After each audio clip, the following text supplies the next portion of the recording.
वो अहंकार वाली कथा मुझे थोड़ी सी वैसे ही ध्यान आ गई थी नारद जी की। देखिए, जब भक्ति आती है तो अहंकार आ ही जाता है, थोड़ा सा, किसी में कम किसी में ज्यादा, थोड़ा सा आता है। तो नारद जी एक जगह रुक नहीं सकते थे, उनको श्राप था।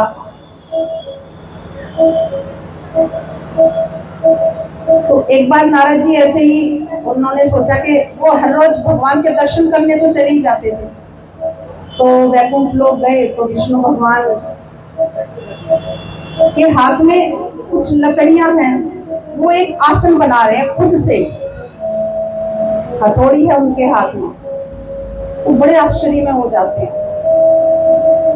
कि भगवान के तो इतने सेवक हैं और भगवान स्वयं ऐसा काम कर रहे हैं। वो पूछते हैं, प्रणाम करते हैं उनको, जाते हैं, पूछते हैं कि आप ये क्यों कर रहे हैं प्रभु।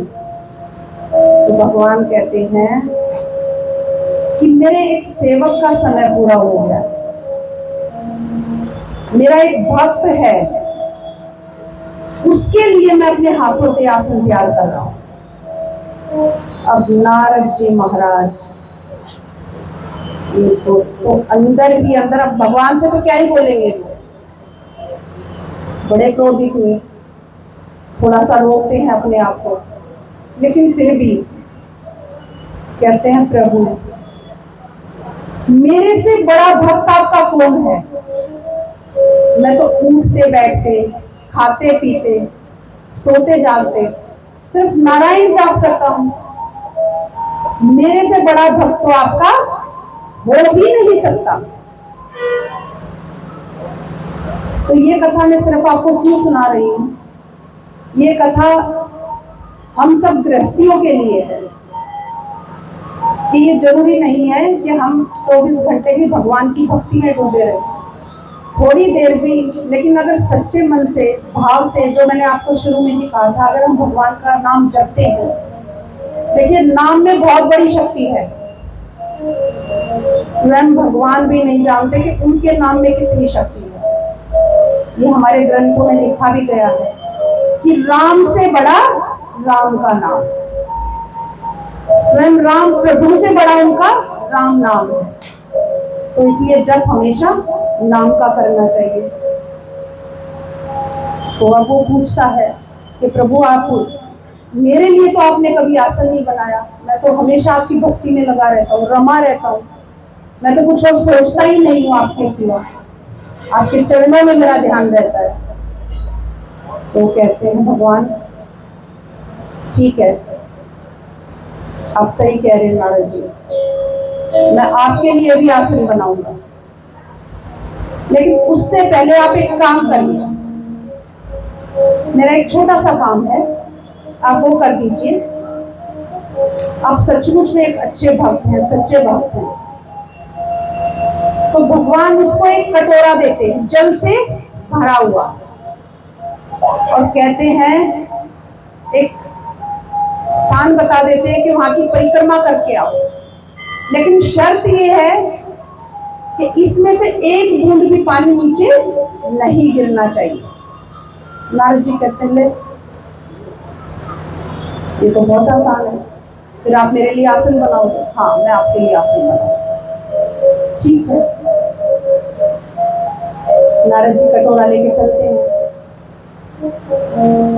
अब महाराज, नारद जी का पूरा ध्यान कटोरे में, भूल गए नारायण नारायण, कहीं पानी ना गिर जाए।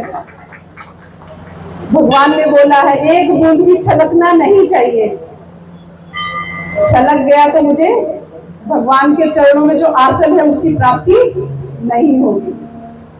तो पूरा ध्यान उस कटोरे में, उस बूंद पे कि वो गिरे ना, और परिक्रमा करके बड़े खुश होकर, बड़े प्रसन्न मन से भगवान के पास आते हैं। लीजिए ठाकुर जी, देखिए आपने कहा था एक बूंद नहीं जाना चाहिए इसमें से पानी, और मैंने नहीं छलकने दिया।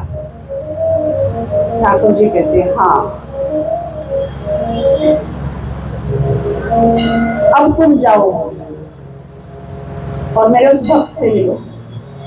ये किसान है, गरीब किसान है, सुबह उठता है, नहाता धोता है, जोत जलाता है, आरती भी नहीं करता, अपनी रोटी बांधता है, तो हल उठाता है, बैल लेता है और खेत पहुंच जाता है, हल जोतता है, राधे राधे राधे राधे राधे राधे राधे राधे राधे, खाना खा रहा है। अरे मुझे तो भोग भी नहीं लगाता, भगवान जी बहुत भूख लगी है, ये लो, ये एक टूक आपका, अब मैं भोजन पाता हूँ। तुम्हारे जितनी भक्ति नहीं होगी, लेकिन उसकी भक्ति सच्ची क्यों है? क्योंकि वो अपना कर्म कर रहा है, फिर भी वो मुझे नहीं भूला। तुम्हें मैंने एक काम दिया और तुम मुझे भूल गए। अब नारद जी को अपनी गलती का आभास होता है। आइए क्षमा मांगते हैं। राधे।